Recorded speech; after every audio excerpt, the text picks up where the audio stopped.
Hello guys, welcome to the class. I am Gaurav Chaudhary और आज हम पढ़ रहे हैं भाई यूनिट 10 डायमेंशन का आखिरी लेक्चर। छोटा सा लेक्चर होगा। इसमें जो बेसिक एक ही चीज़ पढ़ेंगे हम, ठीक है, वो क्या है भाई? Finding formula.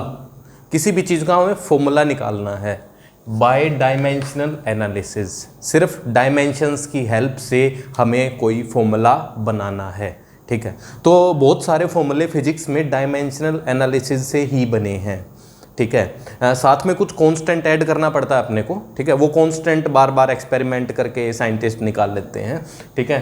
तो कोई भी फॉर्मूला हम डायमेंशनल एनालिसिस से निकाल सकते हैं। मतलब हर एक फॉर्मूला नहीं निकाल सकते, कुछ हम निकाल सकते हैं, ठीक है। अच्छा, सीबीएसई पॉइंट ऑफ व्यू से बहुत इंपॉर्टेंट है ये। स्कूल के पेपर में एक सवाल यहीं से आता है। सो ये थ्योरेटिकल कंसेप्ट है। जेई मेंस में भी इस पे सवाल आ सकते हैं। ज़रूरी नहीं हम इसको पूरे जिस मेथड से अभी करेंगे जेई में पूरा इतना करना पड़े, ऐसा ज़रूरी नहीं है। बट एक बार अपने को सीखना ज़रूर है कि कैसे करना है भाई, ठीक है। तो देखो भाई, क्या है कि जैसे अपने पास एक गड्डी है, ठीक है। एक गड्डी है, इसने कुछ x मीटर डिस्प्लेसमेंट ट्रेवल कर ली, ठीक है। x मीटर डिस्प्लेसमेंट ट्रेवल करी है, ठीक है भाई। और इसने यहां से यहां तक कुछ t टाइम लिया है। t क्या है? टाइम, ठीक है। अपने को निकालना क्या है?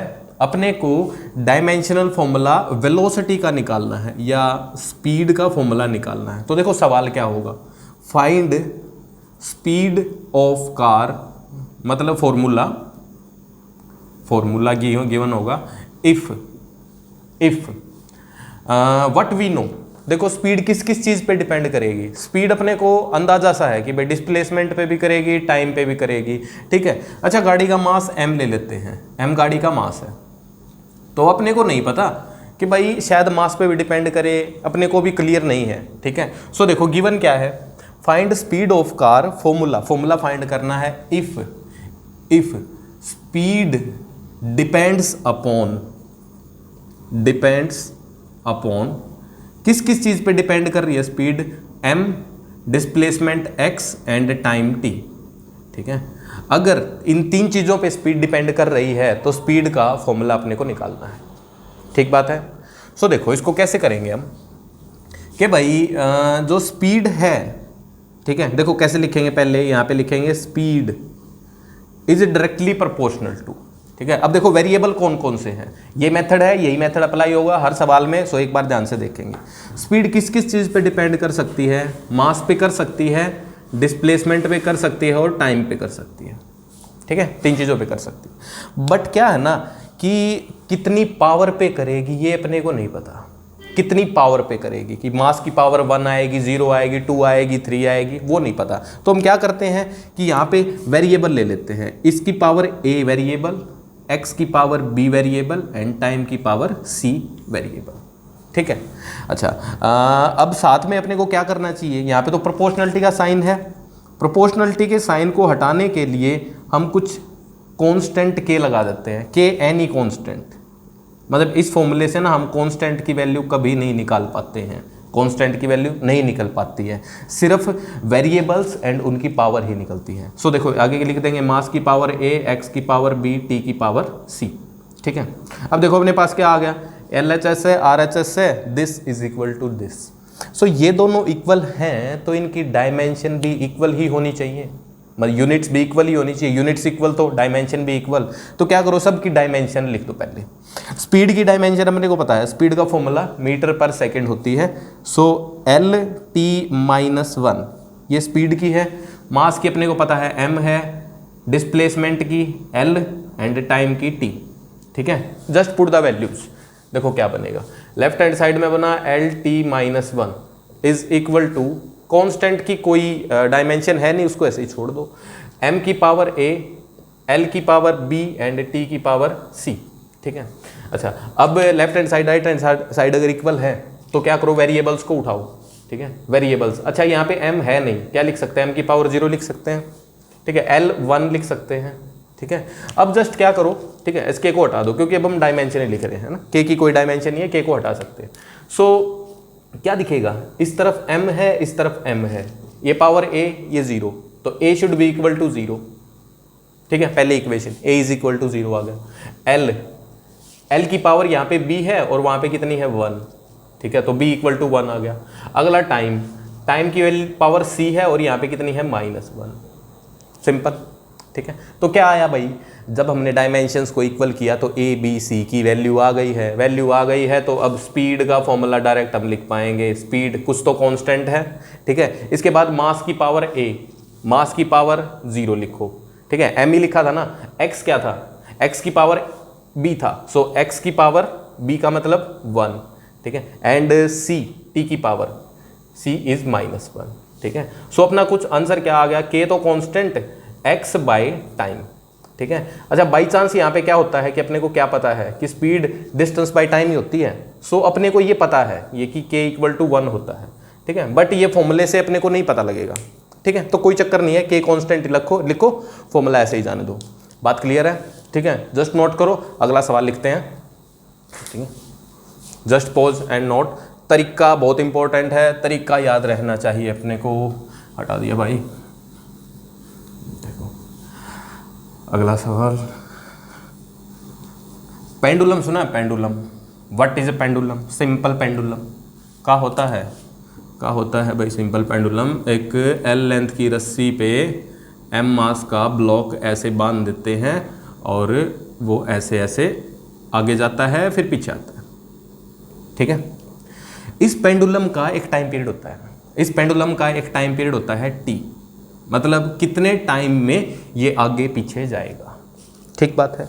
अब क्या लिखा है ना कि अपने को टाइम पीरियड का ही फॉर्मूला निकालना है और सवाल में क्या है, टाइम पीरियड डिपेंड्स किस चीज़ पे डिपेंड कर सकता है। देखो यहाँ पे क्या क्या चीज़ें हैं, एक तो मास है, मास पे डिपेंड कर सकता है शायद, एक रस्सी की लेंथ है एल पे डिपेंड कर सकता है, एक अपने पास होता है जी, ठीक है। जी क्या है, एक्सेलरेशन ड्यू टू ग्रेविटी। देखो भाई इस पे डिपेंड कैसे करेगा ये, ठीक है। वैसे तो सवाल में दिया ही मिलेगा कि किस पे डिपेंड कर रहा है, अपने को तो सिर्फ वेरिएबल्स उठाने हैं, बट यहाँ पे थोड़ा सा सोच सकते हैं कि जी पे कैसे डिपेंड कर रहा है। अब इस पेंडुलम को ऐसी जगह रख दो जहाँ पे जी हो ही ना, अगर जी हो ही ना तो क्या होगा, देखो ध्यान से देखना, यहाँ पे रखा, अगर जी नहीं है इसका मतलब इस पे नीचे की तरफ mg फोर्स लग ही नहीं रहा है, इसके ऊपर नीचे mg फोर्स लग नहीं रहा, तो नीचे जाएगा क्या, ये जाएगा ही नहीं, जहाँ रख दिया वहीं रह जाएगा। बात क्लियर है, तो ये जी इसको नीचे खींच रहा है, तो जी पे भी ये डिपेंड कर रहा है, ठीक है। सो अपने को टाइम पीरियड का फॉर्मूला ही निकालना है मेन तो, ठीक है। तो देखो क्या क्या लिखेंगे भाई, सबसे पहले लेफ्ट हैंड साइड में टाइम पीरियड का फॉर्मूला निकालना है, must be depend upon M की power M L G, simple ऐसा लिख देंगे। एम की पावर ए लिखेंगे, एल की पावर बी एंड जी की पावर सी, यहाँ तक क्लियर। अब कुछ कांस्टेंट लगाना पड़ता है अपने को, के कांस्टेंट लगा दिया, एम की पावर ए, एल की पावर बी एंड जी की पावर सी, ठीक है। अब क्या करो, left hand side right side equal हो गई है, क्या करना है, डायमेंशंस को इक्वल पुट कर दो एंड आंसर आ ही जाएगा। देखो भाई फॉर्मूले में निकालना क्या है अपने को, पावर ही तो निकालनी है, ए बी सी पावर ही निकालनी है। क्या करेंगे, टाइम पीरियड का डायमेंशन, अरे टी ही होता है, खाली टी होता है, मतलब m0 l0 t1 is equal to k constant है, उसकी डायमेंशन है नहीं, m4 मास की पावर a है, l लेंथ है ना, लेंथ क्या होता है, l ही होता है इसका डायमेंशन, l की पावर b है, ठीक है। अगला g क्या होता है, एक्सेलरेशन, एक्सेलरेशन क्या होता है, स्पीड बाय टाइम, मतलब फॉर्मूला बता रहा हूँ वैसे, change in speed by change in time, ठीक है। तो speed by time, speed is L T की पावर -1 बाय टाइम करेंगे 2 बन जाएगा, ठीक है। तो इसकी पावर c, मतलब ये g जो है इसकी डायमेंशन लिखी हमने, ऊपर speed L T -1 by T L T -2, ठीक बात है, ठीक है। अच्छा अब क्या करो, अब इसके अंदर क्या करना चाहिए अपने को कि पहले इन पावर्स को खोल लो, ठीक है, फिर हम अच्छे से सोल्व कर पाएंगे, क्योंकि देखो l यहाँ पे 2 जगह है, वहाँ पे एक ही जगह है ना, तो l को देखना चाहिए अपने को। तो m की पावर a, l की पावर देखो यहाँ पे b है एंड यहाँ पे 1 × c, सो b + c हो गई। आगे टाइम की power -2c, simple, is equal to m0 l0 t1। अब देखो भाई एम एल टी आ गया, जस्ट क्या इक्वेट करना चाहिए, पावर्स को इक्वेट करो। ठीक है, तो जो सबसे आसान हो वो पहले सोल्व करने की कोशिश करेंगे। ठीक है, तो सबसे आसान एक तो ए दिख रहा है ना, ए इक्वल टू 0 दिख रहा है। फिर ना यहाँ पे आ जाओ, एक ही वेरिएबल दिखेगा ना, टाइम की पावर इक्वेट करेंगे तो सिर्फ c दिखेगा अपने को। सो यहाँ पे आ गया -2c इज इक्वल टू 1, है ना, -2c is equal to 1, c is equal to -1/2, simple. अच्छा, b प्लस सी कितना 0, c कितना आ गया -1/2, so b -1/2 is equal to 0, b is equal to 1/2। ठीक है, सारी पावर आ गई अपने पास। ठीक है, अब फॉर्मूला लिख दो डायरेक्ट। टाइम पीरियड मास पे डिपेंड ही नहीं कर रहा। ठीक है, एक तो कांस्टेंट के लगाएंगे, मास पे डिपेंड नहीं कर रहा, लिखो ही मत, m की पावर 0 है। अगला l की पावर कितनी है, b कितना 1/2, l की पावर 1/2। अगला g की पावर -1/2। ठीक है, तो क्या बनेगा फॉर्मूला, टाइम के कांस्टेंट ऐसे ही रखो, √l और ये √g। So time period is equal to k constant √l/g। ये अपने पास फाइनल आंसर आ गया। ठीक है, अच्छा, अब ये फॉर्मूला अगर सिंपल पेंडुलम के टाइम पीरियड का फॉर्मूला अपने को याद है तो यहाँ पे कांस्टेंट की वैल्यू क्या होती है, कांस्टेंट 2π होता है। सो टाइम पीरियड इज 2π√l/g। बात क्लियर? ठीक है, जस्ट नोट करो, अगला सवाल छापते हैं।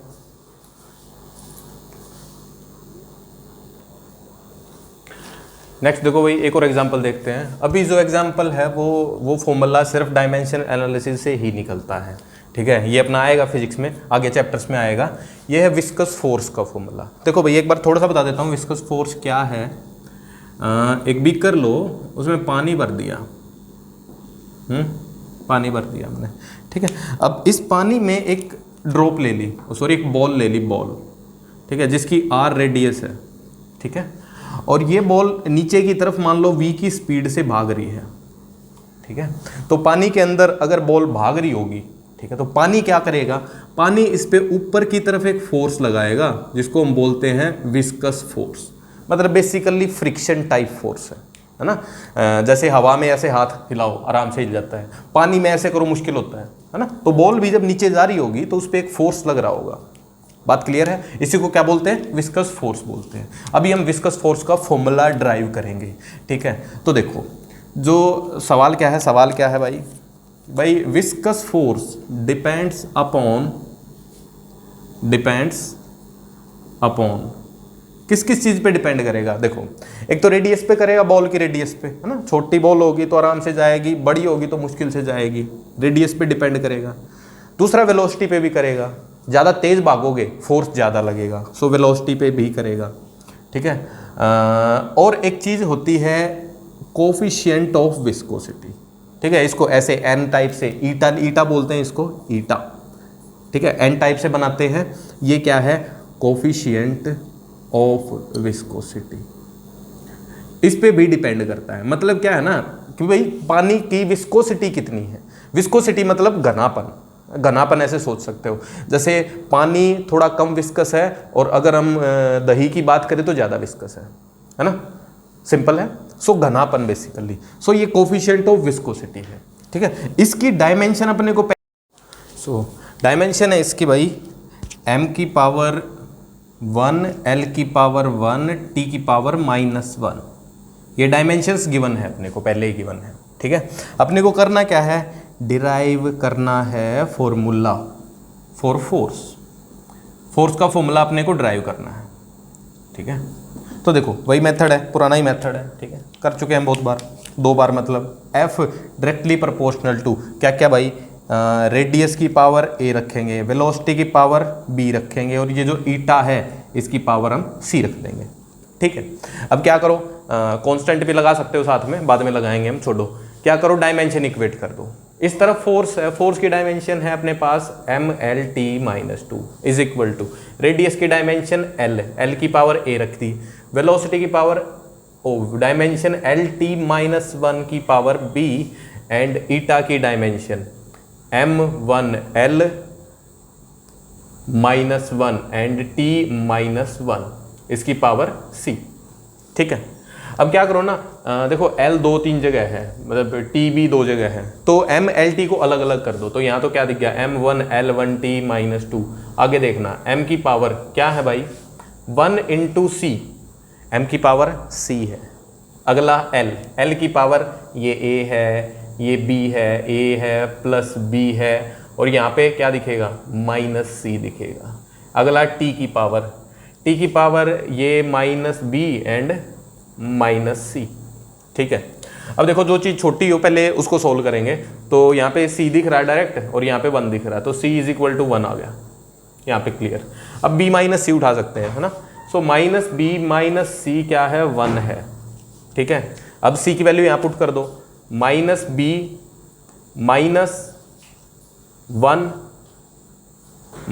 - 1 = 1, ठीक है। सो B की वैल्यू कितनी आ गई, एक मिनट फिर गलत हो गया, -B - C, हाँ sorry.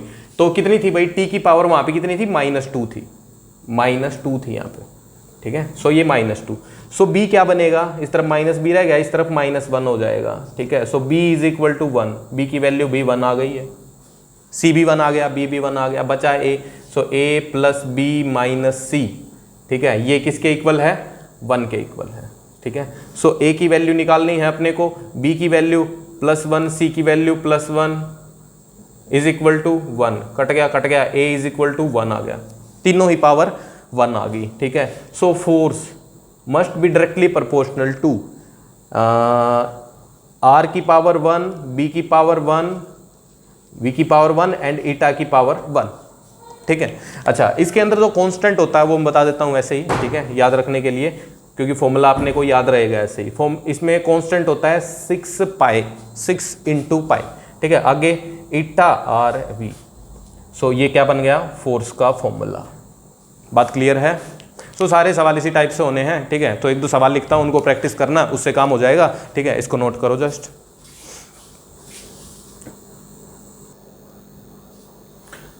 So guys we have these questions, 3 question है, करेंगे, ठीक है, आसान ही जाएगा, ठीक है। देख लो क्या लिखा है, मतलब इसमें फोर्स निकालना है, इसमें मोमेंटम निकालना है, ठीक है। और ये फिर से विस्कस फोर्स है, ठीक है, ये दूसरे टाइप का विस्कस फोर्स है, इसका भी फॉर्मूला आपने को बनाना है, ठीक है।